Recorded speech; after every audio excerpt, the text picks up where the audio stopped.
What is up, YouTube, and welcome to Pure Strength Day 267. In terms of regaining momentum, I feel like this training was a big step in the right direction, especially the overhead squats, which we will come to later in the training. Now, for the pull ups, it's the start of a new block, which I think is really good considering how annoying the last weeks have been with pull ups, because I'm having a hard time accepting that I'm actually going backwards in a lift, which when you look at it from an external perspective, it's not really that surprising because I'm getting heavier and I have other main focuses. But a lot of it comes from me just having really high expectations for myself. And even though it might not be possible, I've always wanted to get up and do 100 kilo pull ups and some shit like that, like I see the greatest calisthenics athletes do. And I'm always gonna believe that I have the capabilities to get there, and that I just need to find what exactly works for me. Even though obviously the best I feel is 50 kg, and it's very far off. There's a lot of things that I have to improve. But in the first place, it always comes down to having the belief that you have the potential within you. It's just about finding the right thing that works. And for me, that's never been a problem. But it's also means that it's hard for me to accept that I'm actually sucking so much at it, even though I'm putting in a good amount of work at pull-ups by doing pull-ups 3 times a week. But yeah, I mean, it's hard to have everything at once. So now squat and bench is going well, and most accessories are going up. Chin-ups, not chin-ups, I mean preacher curls, incline curls, lateral raises. They're all getting better. The only thing that's stalling and going backwards is pull-ups. And this right here, the overhead squats, is going much better. So good, these reps with 70 kg. And I think for the next week, I'm gonna add 2.5 kg to the top set and still do 3 reps. And eventually, I mean, it's starting to get challenging for my overhead pressing, but I want to keep this working up and at some point, hopefully, do reps with like 100 kg.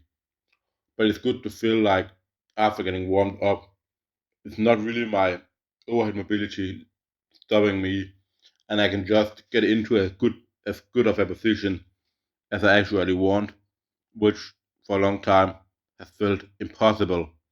But now with warm up, it just feels extremely good. You can see here for the last set that I'm trying to be a little bit faster on the eccentric. The eccentric portion is often where I lose balance if I go fast. It's never on the way up. There I can go as fast as I want, and there's never any balance issues. So being able to actually increase the speed of the movement on the way down felt incredible for me. And also being able to pause in the bottom, even with the 70 kg on purpose, being able to pause and maintain control, that is a very, very big win. Because in the beginning of this, even just the bottom position was so bad.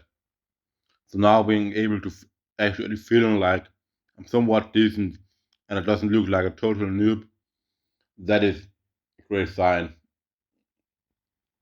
So yeah, now overhead pressing is actually fun. And as I've said before, often for it to get fun, it requires you to get good at this thing first, which requires you to find a way of getting good at it, obviously. You can't just do what's not working.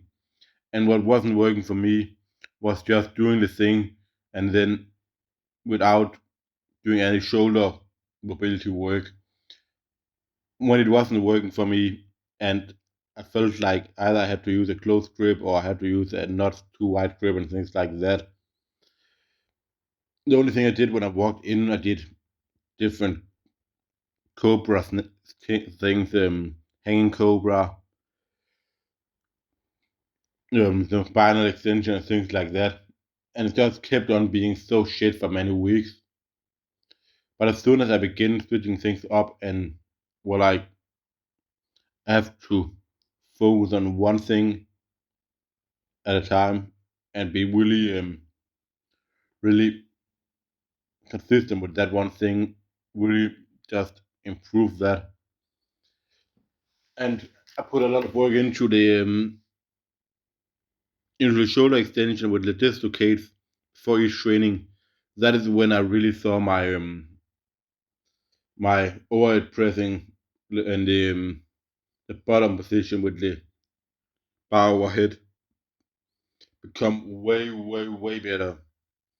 And it's actually insane how much from the beginning of a training to when I begin my working sets, how much more um, flexibility, how much more extension I can gain in my shoulders. It's pretty wild.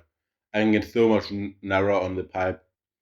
Yeah, I still think it might be a good idea to buy a pipe for just for at home, because I feel like if I did the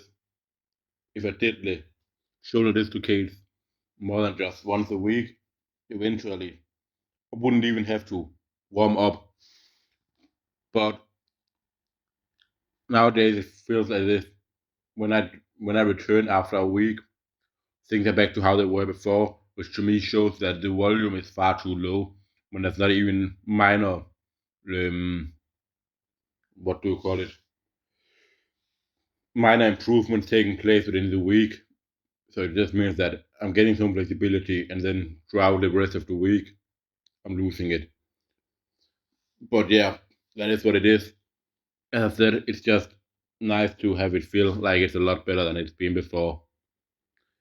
Then I did a set of 15 in the Harrop curl, no bent hip Nordic, which is 2 reps more than I've done before. So that was the goal for the Harrop curls. I mean bent hip Nordics. I don't know why I keep saying Harrop curls. That was my goal for the bent hip Nordics. So pretty good to hit that. And after that, again, technique work in the Nordic curl with the elastic band. And it might seem like it's easier than doing them without, which it obviously it is. But it doesn't mean my hamstring is not absolutely getting slaughtered. Because I often feel that when I'm doing these slow eccentrics, I can feel my hamstrings pop. And I don't really do that in the same way when I'm doing the normal reps, because I'm just not controlling it as much on the way down. Yes, it's a little bit lighter when I'm doing it with something around me, the elastic band around to help me. But it when you're then doing it slow, it just adds a ton more tension again. It doesn't mean that it's not easier in terms of doing the rep on the way up, but it's just on the way down. That's such a long time where we have tension, and the things are just difficult. Now for the one arm pull downs, I did 5 sets of 8 with each arm with the full stack, and the goal is to get 13 next week. So yes, guys, that is gonna be all for Bruce Strength Day 267, and I'll see you all.